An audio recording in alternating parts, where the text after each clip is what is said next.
Tonight, a Santan Valley mom is recovering after a brutal dog attack that was totally unexpected.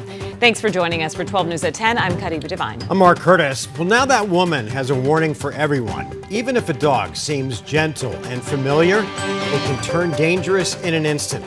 We do want to warn you, before you see Maria's story, there are some graphic details. 12 News journalist Maria Stomps is joining us now in studio. And Maria, this wasn't just a random dog either. No, it wasn't. The family had been temporarily taking care of him for about a month. And even though he was a large mastiff, they say he was never violent until Friday night. And again, some of the details in this story are graphic. I actually laid in bed last night and I just kept hearing the chomps, the growls. It was an attack Kara Newell never thought she'd experience. Never would I have thought that I could have been killed by a dog. Especially a dog she was cuddled up with just hours before. He would sleep next to me on the side of the bed. He would come up and lay with me on the couch. The family was temporarily caring for 5-year-old Mastiff Odin, who seemed to get along well with their other two dogs, Malibu and Cora. There was never any signs of aggression. Then, Friday night, Kara saw Malibu and Cora fighting. My kids were there to witness, so I felt like I needed to do something because they were begging me, Mom, get them to stop fighting. I'm trying. After she broke them apart, Odin got let inside. Odin literally came straight to me, no sound, no growling, and just took me on and tried to kill me. Odin went for her back, her jaw, her arm, even ripping off a chunk of her ear. My kids tried to go to every single Alexa in the house to call 911. None of them responded. What were you thinking in that moment? I don't want to die in front of my kids. I have to keep going. I have to get this dog off of me because I don't want to die in front of my kids. Kara's two young kids helped pull him off. There's no way that I would have made it out of there if it weren't for my kids. And emergency crews rushed Kara to the hospital, where she underwent hours of reconstructive surgery the next morning. It's been a test of patience for sure, but also it shows how precious life is and how quickly things can change. And a lesson to other pet owners. I've always heard you don't get in the middle of a dog fight, you don't get in between dogs when they fight, but it's always just been, like, yeah, that's what they say, but like, no, literally, don't do it. Don't do it because you're gonna die. Pinal County Animal Care and Control confirmed to us that they have Odin in custody, and after his mandatory quarantine period, he is set to be euthanized. Reporting live in studio, Maria Stobbs, 12 News. All right, Maria, thank you. Developing tonight, a pilot is safe after a military aircraft had a landing gear issue at Luke Air Force Base. Officials tell us that it was a Mirage F1 contracted to be at the base. Sky 12 and our camera there on the ground found what appeared to be the plane being towed along the tarmac. We're told that the base is operating normally tonight and the incident is now under investigation. Court documents are revealing new details about the murder of a West Valley teen.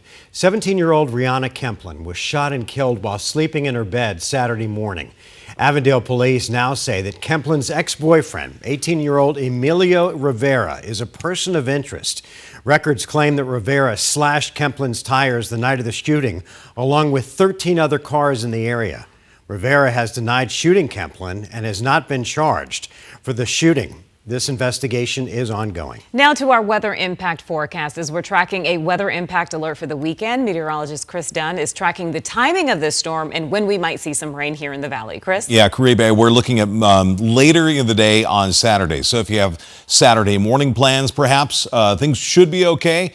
Later in the day on Saturday, overnight into Sunday afternoon. Actually, that's when we're going to see the prime time for this rain. Snow levels fairly high, 9,000 feet, and dropping to maybe as low as 8,000 feet. But I think Flagstaff is going to be out of play for this weekend as far as the snow is concerned. Preliminary look at some of the valley rain forecast numbers.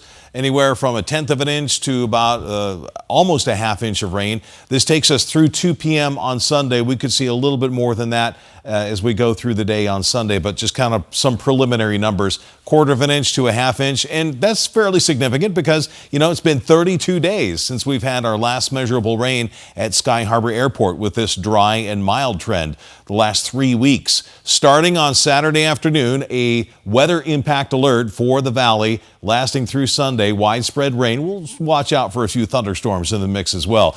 Prepare for wet and cooler weather mainly on Sunday. So if you're planning for Saturday morning football games, Saturday morning soccer games, ASU plays football at 11 a.m. I think that game is going to be dry, but could be a wet tailgate in Glendale for the Cardinals game on Sunday. I'll be back with the 7-day forecast coming up in just a few minutes. Back to you. All right, Chris, thanks. Keeping you in the loop on the West Valley. Tonight, residents are hopeful there is finally an end in sight to what's been a real traffic nightmare.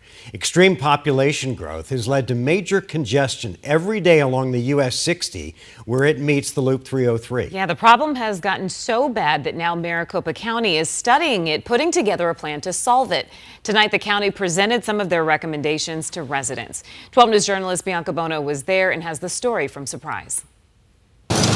A crash snarls traffic in Surprise. It's at the intersection of the US 60 and 163rd Avenue, and residents say they've grown accustomed to this gridlock. It's just crazy. There's too much traffic. There's too many deaths down here at 163rd and Grant. Too many. The traffic nightmare in the Northwest Valley has been a problem progressing for years, and population data explains why. County officials say this area had a population of less than 37,000 people in 2020. Today, it's reached 50,000, expected to grow to 107,000 by 2030 and 242,000 by 2050. If there is a major accident and the road is shut down, you are trapped. Residents say road infrastructure has not been able to keep up with rapid development, leading to daily congestion surrounding the US 60 from the Loop 303 to State Route 74. If there was a brush fire or something like that, there's no way out. You're going to have 6,000 or 7,000 homes trapped. The county has been studying solutions, presenting the recommendations they've come up with on Thursday night. I'm really happy to see all these people here. We really want to hear from them. Hopefully, we're giving them some good news, although we still have to admit it's going to probably get worse before it can get better. Some of the changes already in the works, widening roads around the area. Then in fiscal year 2028, construction starts on an interchange at 155th Avenue and the Loop 303. Starting between 2031 and 2035, an overhaul throughout the US 60. 2037 is what they say it'll be done. I won't be around, so it doesn't matter. While residents are receptive to the recommendations, they're frustrated by the timeline. They don't think about the infrastructure. And why? Put that in first, charge the developers, and everybody will be happy. Surprise Councilman Nick Haney responding to those concerns. We're making sure that any development that comes in is going to bring infrastructure, and if they're not, then they don't belong in our community at this point in time. Residents realize their traffic woes aren't going away anytime soon, hoping the proposed improvements are sped up and worth the wait. They need to start now. And that crash at 163rd Avenue in the US 60 actually happened during that meeting. In fact, it was a resident there that alerted us to it. Just a small sample of what these residents are dealing with every day. We're in Surprise. Bianca Bono, 12 News. Tonight, a popular infant formula brand is under fire after a recall linked to a serious health risk for babies. At least 15 infants have been hospitalized with botulism, including one here in Arizona, after consuming By Heart infant formula. Well, now that family is suing, claiming the product put their daughter in danger. Came home from work and she was sleeping and went to pick her up to feed her, and I couldn't wake her up. She was breathing, but she wouldn't wake up. That's Stephen and Uranie Dexter from Flagstaff. They tell us their 4-month-old daughter, Rose, had to be flown by air ambulance to a hospital here in Phoenix and was treated for several weeks over the summer. According to the FDA, at least 84 infants nationwide have been hospitalized for infant botulism since August 1st.